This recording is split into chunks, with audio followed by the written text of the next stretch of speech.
now you've seen all of these things, now you'll understand that the president is incompetent. When you say President Ramaphosa was not fit for that office, you thought we were joking.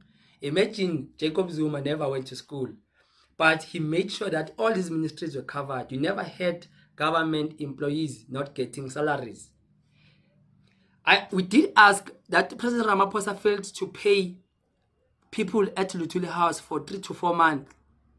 How would you think he will pay and run the country if he fails to pay his own people right there at Lutuli House in the NC? How do you expect him to pay and run the country successfully? The country now is bankrupt. There's no money to pay. Many of the police, nurses, doctors will be unemployed soon. 19,000 jobs. Teachers are losing their jobs. President Ramaphosa is useless. He's useless. He's useless. Jacob Zuma never went to school. But yeah, Jacob Zuma ran the country. These things that Ramaphosa is failing, they were not there. He managed to cover all these things. Ramaphosa is failing to cover these things. Let me not say much. Let me not say much, because we can all see that the man is incompetent. He's not fit to be president. He has no plan. He has collapsed the SOEs. He has collapsed government revenues. The country is bankrupt. A lot of people will be unemployed. That is what you've selected. When we try to tell you, you think that we hate the man. Yesterday, we were meant to present the budget of our own country to our parliament, and discussions that ensued prior to that presentation in both the leaders of the Government of National Unity and also Cabinet gave a clear indication that some of the proposals that were being put forward would not be favorably accepted, and Cabinet then felt that we should postpone the presentation of the budget. Now, we are in a Government of Unity system now, and in the end, no one party can be able to truly impose anything without much negotiation and discussion. And being in a Government of National Unity, by definition, means that you've got to work with others. You've got to take others along. You've got to build consensus. But what this moment also presents to us as South Africans is to raise the level of consciousness amongst all of us as South Africans about the substance of what the Minister was going to present. The substance has to do with how we fund our priorities, where we find the money to fund our ambitions. And no Minister of Finance ever gets to a point where they will just willy-nilly raise taxes without getting to a point where they may believe that they have no other alternatives. The public servant salaries, the teachers, the nurses, the doctors, and the SRD, the grants that we've been paying to unemployed people. So the debate and the discussion needs to ensue around issues like that. And I do believe that that leads us to a moment of becoming more economically conscious, economically more aware and knowledgeable. Good day, everyone. Welcome to another epic episode of Lavish Media, the channel that talks politics and what is trending in South Africa. So, the President Cyril Ramaphosa says that we don't have money as a country.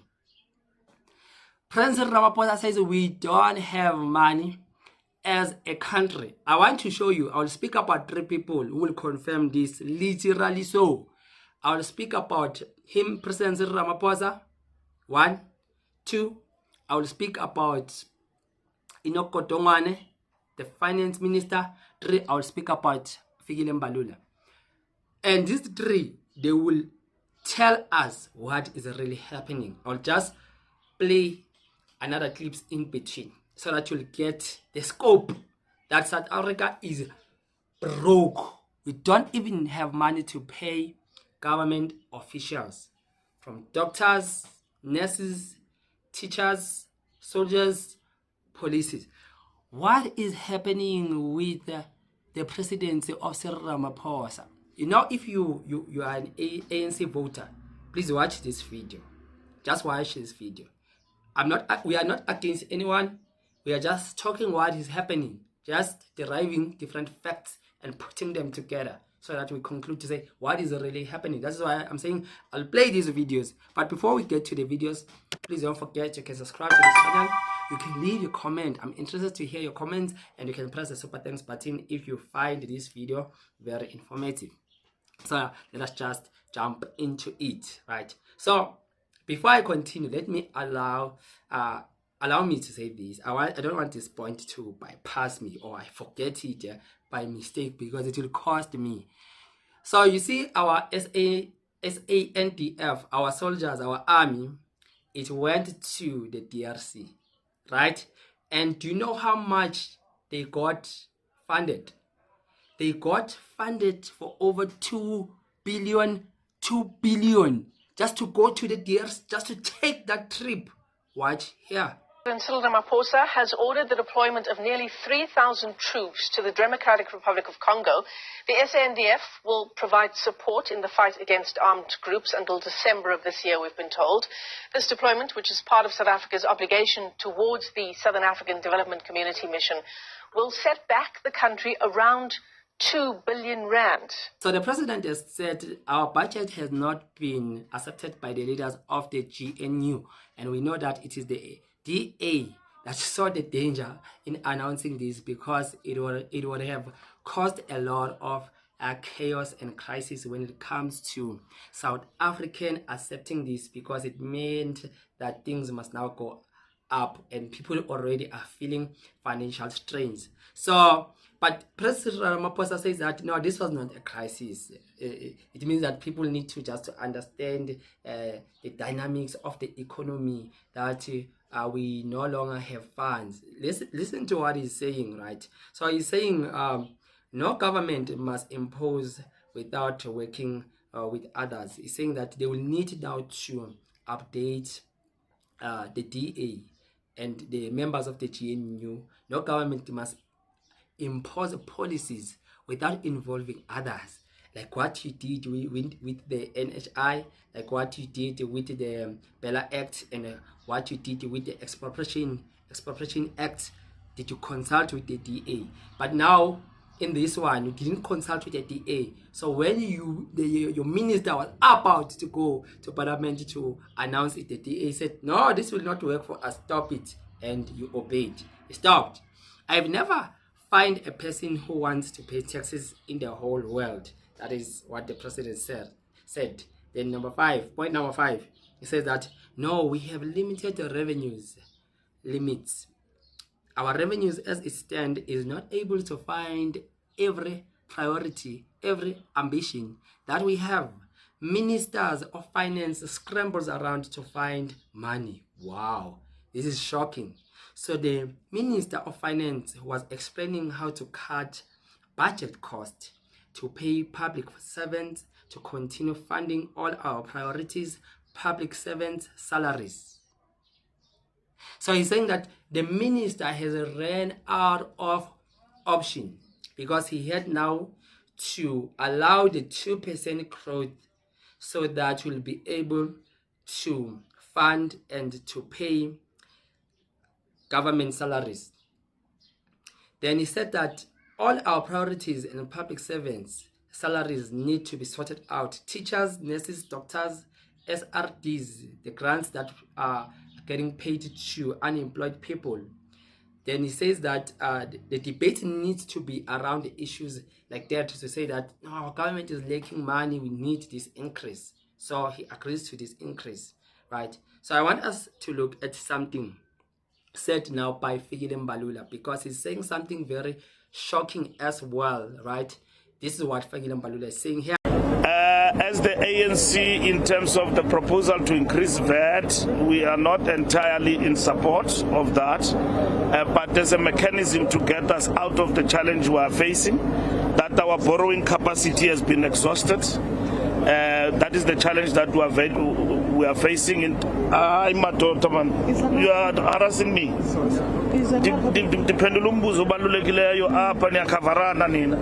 So what Mr. Mbalula is saying, he's saying that our borrowing capacity has been exhausted. Did you hear that? Our borrowing capacity has reached its limit. We can't borrow anymore because we are in debt. The country is in debt put by the administration of President Cyril Ramaphosa. I don't understand why President Cyril Ramaphosa is a daddy loving of the media. Cyril Ramaphosa is like that student that is dumb in class, but is always getting promotion. And we are all a student wondering, why is he promoted all the times? Why is he getting praised all the times? Because we don't see his contribution. We don't see his contribution. We've had challenges in funding frontline services.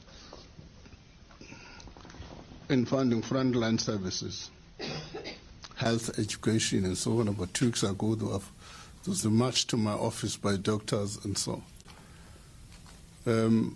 As we speak, there's a threat of losing 19,000 teachers in KZN. Department of Correctional Affairs, as we speak, have got a challenge even with their current employment levels to even pay the existing employees. We've had a similar challenge with the defense. So I can go on and on. Not long ago, there was a march by doctors, President Ramaphosa said, and we are in a track of losing 19,000 teachers in KZN. Can you believe this? The ANC. If now those who have degrees and diplomas are finding it hard to get employment, what more about those who have only matric and who did not reach the matric level? Other fight. Were you surprised though that the ANC, as a progressive and pro-poor, and I'll do that in inverted commas, were you surprised that they're actually considering this 2 percentage point increase, given how vulnerable our economy is and how overburdened already South Africans are? The ANC was pro-poor. It is no longer pro-poor. It's pro-middle class. That's why we have those huge salaries that are being paid to the middle class in the public sector. It's no longer pro-poor. That's why it can casually impose a huge cost on the poor. Because remember, who has taken the ANC from being a majority party to being a minority party? It's the poor who have abandoned it, who have stopped voting for it. So the ANC doesn't see the poor as its constituency anymore, because they feel the poor, especially the African and colored poor, they don't see them as their constituency because they are no longer voting for them. The Department of Lessons Correctional Affairs, as we speak, they are having a challenge with their current employment level. They are struggling to pay salaries even in the defense ministry. But listen to this. As a deployment of troops to DRC to cost over 2 billion that they spent, but we don't have money to pay. We don't have money to pay government officials, police, nurses, soldiers, teachers. This is something else. This is something else. But I like the solution that Molefe Mpeki has came up with, to say that no, you need to cut government salaries, especially those ones who are in the top, like the guys in parliament, ministers and just destroy the capacity of the deputy ministers and just make that portable cabinet. Get rid of all those unwanted expenditures. The money, the salaries. How much do parliamentarians get per annum, per year? More than $1 million. Cut that budget. Cut the expenses of traveling, the cost, the cars, the securities. Cut all of that. Let us hear what Moletim had to say. It's very powerful what he said here. And I indicated earlier that at the end of the day, government doesn't have enough money now, and we can talk about whether or not they've got money, they're spending it wrong, but they need this additional 60 billion rand. So where do they get it? What options do you think are available for government? Well, one of the options government has, we have the most expensive public service in the world as a percentage of GDP, of gross domestic product of South Africa. There was a report produced a couple of years ago, and looking at the wage bill of the South African government, it was produced by the International Monetary Fund. Even they were shocked. The South African public service consumes 16% of gross domestic product as pay to the public service. Similar countries to South Africa, like Thailand, Indonesia, Chile in South America, it's only 6%. So we have a hugely paid public service, which frankly, the question about its efficiency, the jury is out on that. But we have a hugely overpaid public service, which is a mega cost to the economy. The government can go there and reduce the cost of the public service. After Moletim gave this good analysis, personally I agree with him. A lot needs to be cut because our SOEs were sold, were given to other people. They are no longer a benefit to our government. That's why now one of the main reasons the government is struggling to pay grants and so forth and to fix roads and develop infrastructure because they don't have any budget. Imagine if they are struggling to pay grants only. Why did we elect President Cyril Ramaphosa? I'm asking this in a good way because he doesn't have solutions. The only solutions he has is to increase hikes, food prices, petrol and everything to strain already people who are suffering economically.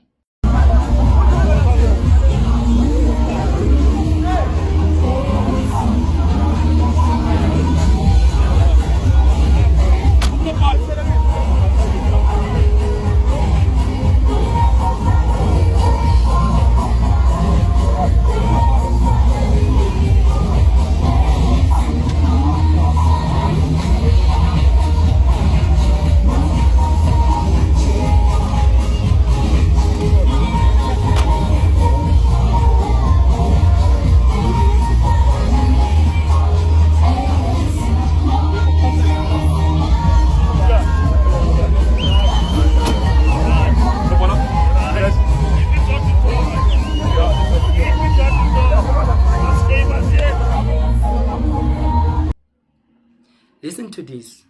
Let's take just one person for an example. Fikile Mbalula. Fikile Mbalula is a person who can go and campaign for the ANC, doing door-to-door, driving in a G-Wagon, a 4 million car, a 5 million car, with his security, BMW convoy, G-Wagon. He's been driven in a G-Wagon. He's going to the poor, to the shacks to campaign. He's driving in a G-Wagon. So you will ask yourself, is the ANC for the people or against the people? Because they are living the lavish lifestyle, top range lifestyle. But when you look at how people are suffering at the ground, they are depending on grants in which the government is even struggling to pay. That is the condition of where we are. A person who goes at Robben Island being transported in a yacht. Do you know how expensive is that boat? So this just exposes the comrades to say that they are there for their stomach and their pockets. They're not there for the country. I like how Mletsenpegi put it when he said that the ANC has lost sight of the poor and it has focused to the rich and the middle.